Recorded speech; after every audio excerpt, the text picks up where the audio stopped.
What does it mean to be a freeloader? The elderly woman is nothing but a leech. Tell her to scram. H. Musher, get out, you old hag. I never imagined that words of disrespect could cut so deeply, especially when they came from a child's lips. This all started a few years back when my husband passed away in his early 30s.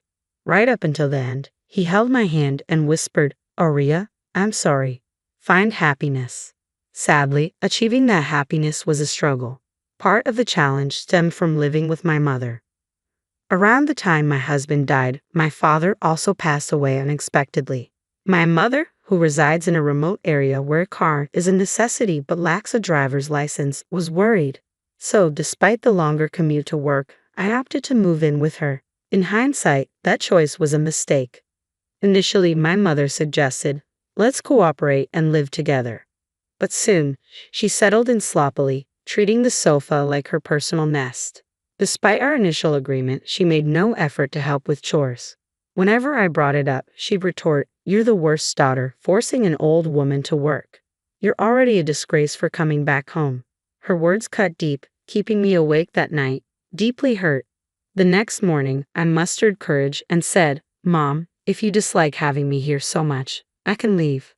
She glared at me, responding sharply, "You know I can't manage without you for shopping. Are you trying to threaten me?" "No, I just thought maybe I'm making things difficult for you." "Then just do your part and be useful," she grumbled, reluctantly eating the breakfast I prepared. I was at a loss, unsure of what she truly wanted. Her constant complaints wore down my spirit. The toll of the long commute and sole responsibility for household chores took a toll on my physical health. Each day after work, I tackled all the tasks she neglected before collapsing into bed. In a life devoid of personal enjoyment, my mother's criticisms became a daily burden. Just when I thought the monotonous days would stretch on forever, a sudden and significant event shook things up. My brother's family appeared at our doorstep unexpectedly. "What brings you here all of a sudden?" My brother, Louis, his wife, and their son rarely visited because they found the countryside dull. Confused, I looked to my sister-in-law, Alvina, who tilted her head. "Didn't Mom tell you?" Before I could respond, my mother hurried in and warmly welcomed them. She praised my brother's family for coming so well prepared. "What's happening?" I asked, trying to make sense of the situation. "We're moving in with Louis and his family now, so Aurea, you're not needed here anymore. Start packing," she declared bluntly, brushing off my shock. She ushered my brother's family inside, and they settled into the living room, lugging heavy bags with them. Almost immediately, my mom instructed me to make coffee. As I started preparing it, tears threatened to spill. It wasn't the first time I felt the sting of her unequal treatment. From childhood, she showered my brother with everything he wanted on his birthdays, while mine were marked with thoughtless gifts. When college came around, my brother received financial support, while I was denied, with my mom asserting that women didn't need higher education. Determined, I worked tirelessly, secured a scholarship, and graduated from a 4-year college, juggling part-time jobs and studies. When my husband passed away and my mom offered to move in with me, I hoped it signaled a change in her attitude towards me. Unfortunately, I soon realized I was mistaken. Finishing the coffee for everyone, I retreated to my room, unwanted and unseen by my own mother. "I need to start searching for a new place to live right away," I thought to myself as I prepared to leave the living room. Just then, I felt a sudden jolt in my back, causing me to stumble forward. Startled and lost in sadness, I turned to see Delano, my nephew, who had kicked me. "Ouch! That hurts. You can't kick people," I told him firmly. Upon hearing my voice, Alvina, his mother, surprised me by saying, "Aurea, please let it go." Delano grinned mischievously and boasted, "I took down the old lady." Alvina chuckled and replied, "Yes, you did." Confused and dismayed, I showed them my bruised knee. Isn't it basic to teach children not to kick people? I'm genuinely hurt. Why shouldn't I correct Delano? We believe in no-scold parenting. We let our child explore and grow freely. Alvina interjected with clear annoyance. She then took Delano by the hand and departed, stating, "There's no point in continuing this conversation. Let's go play in the living room." I seethed with anger, but it was evident that my mother, brother, and Alvina were united against me. Engaging in a futile argument wouldn't achieve anything, so I retreated to the kitchen to compose myself. Just as I was on the verge of breaking down, I sought solace in sweets. I remembered having some cream puffs in the kitchen, but when I arrived, my brother was already opening the fridge, exclaiming, "Ah, cream puffs. Delano, would you like a cream puff?" He called out to the living room, and Delano eagerly ran over to grab one. I snapped at my brother. "Hey, that cream puff was meant for me. Why are you giving away things from someone else's house to your child?" "Oh, so that was yours? Well, the cream puff seems happier being enjoyed by a cute kid.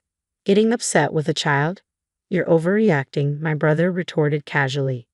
"I'm not upset with Delano. I'm upset with you for giving away my cream puff."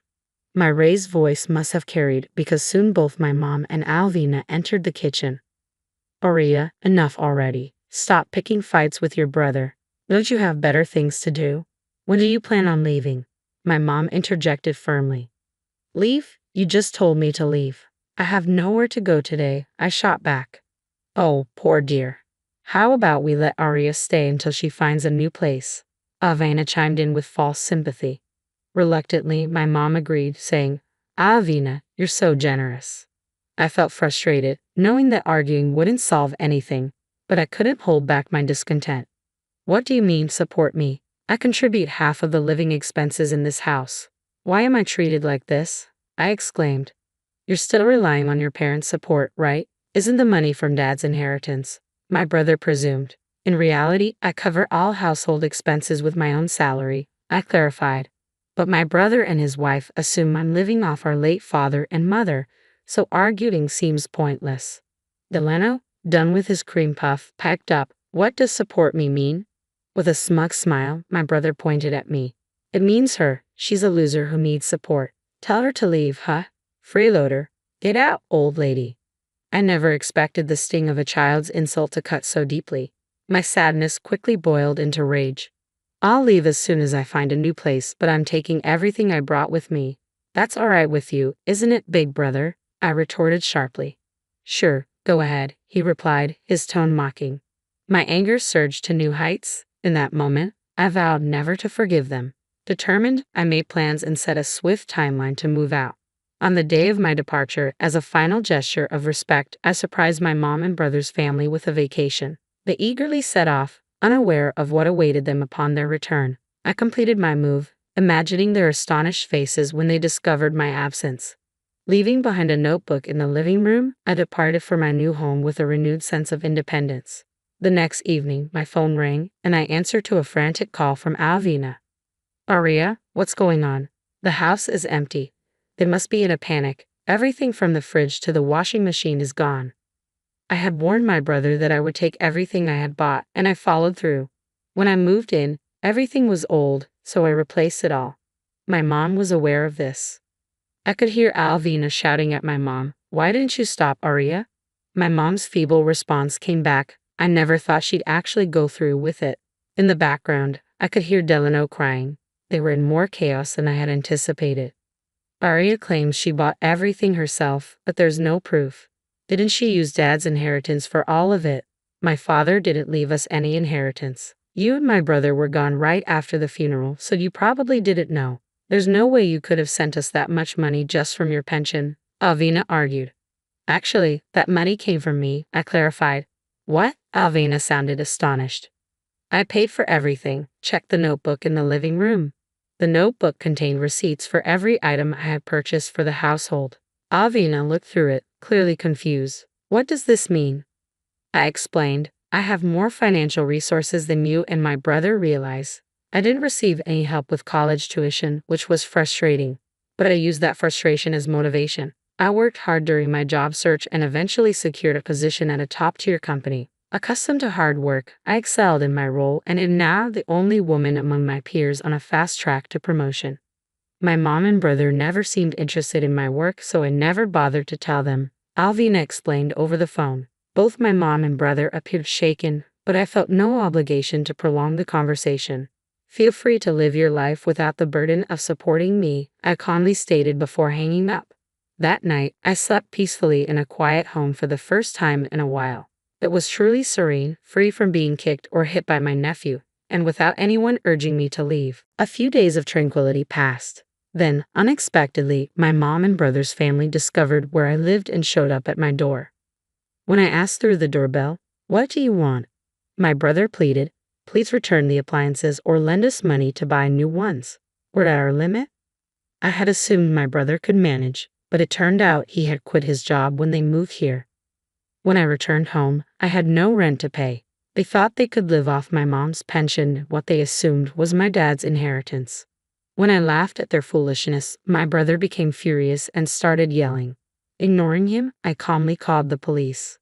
Hello, there's a commotion at my apartment entrance, and it's quite frightening. Could you send someone over?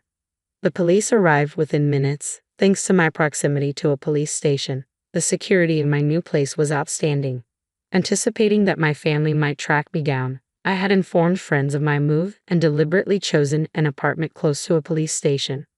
I had resolved that if my mom and brother's family ever showed up, I'd immediately involve the police. As expected, they received a stern warning and left in a hurry. After the police intervention, I was confident they wouldn't bother me again. I blocked their phone numbers and email accounts, successfully severing all ties. I later heard updates about my mom and brother's family from local friends. My brother is now working part-time at a grocery store, 90 minutes away by car from our hometown. He's so inept that he gets yelled at daily. In that rural area, there are few job opportunities, so he clings to his job, constantly scolded by a younger manager. My nephew Delano started kindergarten but is struggling to make friends. Thanks to Alvina's lax parenting, Delano has become so spoiled that he's hitting his classmates just as he used to do to me. Word spread among the moms, and now Alvina and Delano are isolated because no one wants to associate with them. Delano's stress manifests in daily tantrums at home, causing chaos and further damaging their already old house. Furthermore, Delano seems to have developed a deep mistrust of people. He won't even leave the house and has stopped going to kindergarten. Alvina spends her days crying, repeatedly asking, "How did it come to this?" As for me, I'm thoroughly enjoying living alone. The desire for my mother's approval vanished when I cut ties, and now I'm relishing the freedom I finally gained. My life is comfortable as I balance work and independence. Living alone can be lonely at times, but I haven't met anyone I like more than my late husband. I hope that someday I'll meet someone I can love as much as him. When that time comes, I'll be ready to start a new chapter in my life.